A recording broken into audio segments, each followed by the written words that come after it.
There's no need to close your eyes and imagine you're in a tropical paradise when artificial palm trees are part of the landscaping. They can provide a touch of tropical in any climate. But making a synthetic copy of one of nature's towering achievements is no small task.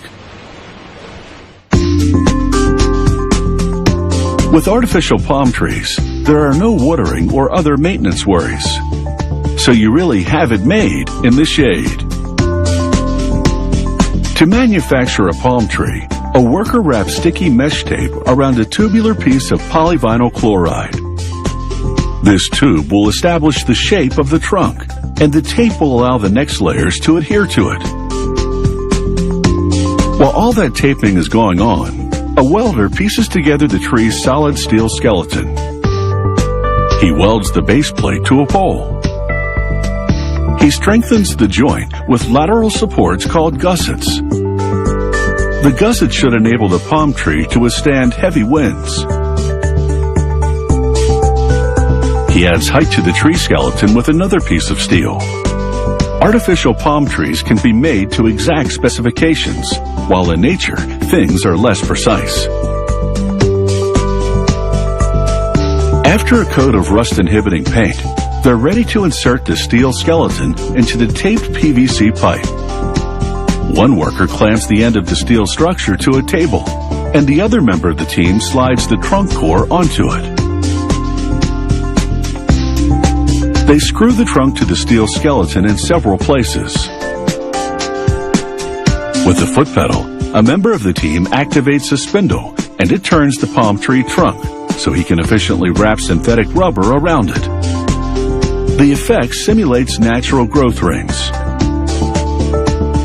He brushes an adhesive onto the rubber, ensuring complete coverage.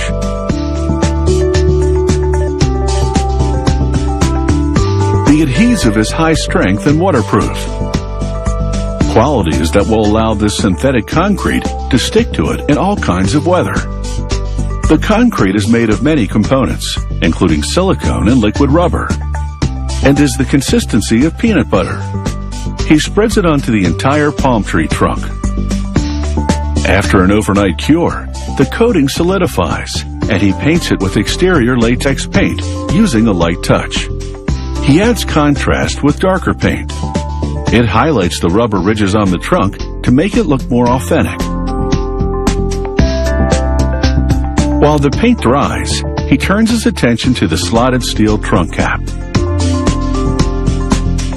He applies some of the synthetic concrete used on the trunk.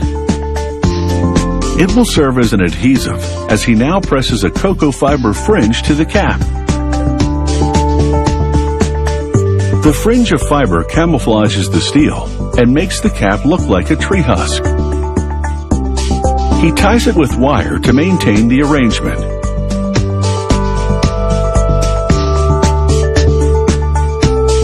He tightens it with pliers and snips off the excess. He disguises the wire with more of the synthetic concrete. And after it cures, he paints it to match the cocoa fibers.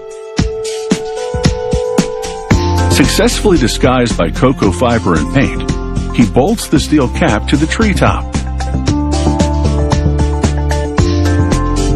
The next worker tapes a flat steel bar to the stem of palm foliage, which is made of polyethylene.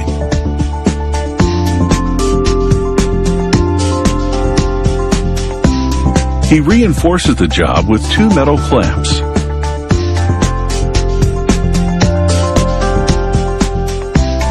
He crimps the clamps tightly to the stem and bar. These palm fronds, as they're called, provide the crowning touch. They insert the steel bars in the slotted cap and then bend the fronds back to a more realistic angle.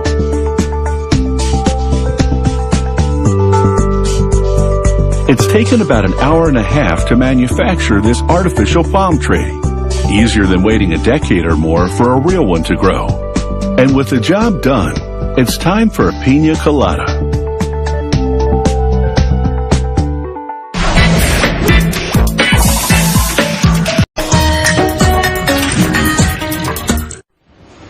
There's no need to close your eyes and imagine you're in a tropical paradise when artificial palm trees are part of the landscaping.